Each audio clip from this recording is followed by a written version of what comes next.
আমরা কিন্তু মেইন রোডে চলে আসছি আর গাইস এটা মাত্রই আসছি।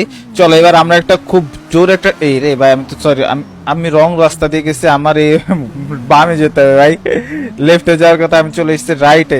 ওইখানে একটা দোকান আছে যেটা আমার দখল করতে হবে, দখল না আমার কিনতে হবে, বাট ওইখানে কিছু দখলদাররা আটকায় রাখছে, এখন এটা আমাদের ছাড়াইতে হবে। তো দাঁড়ান আগে আমি এখানে ছাড়াই, কিন্তু কথা হচ্ছে এই দেখো আমি বলছি না এখানে কয়েকটা গ্যাংস্টাররা আছে, এই যে উল্টা পাল্টা বাইক টাইক এনে রাখছে, এই যে আরো কিছু গ্যাংস্টাররা কিন্তু এখানে চলে আসছে ভাই।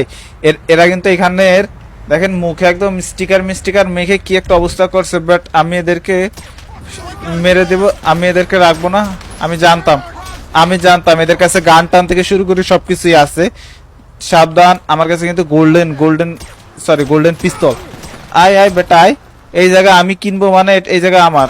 এই নাও গাইস, এটা একটা রিসর্ট এরিয়া, এই কারণে আমার একটা ইমার্জেন্সি লাগবে। আচ্ছা একটা মনে হয় মরে নাই।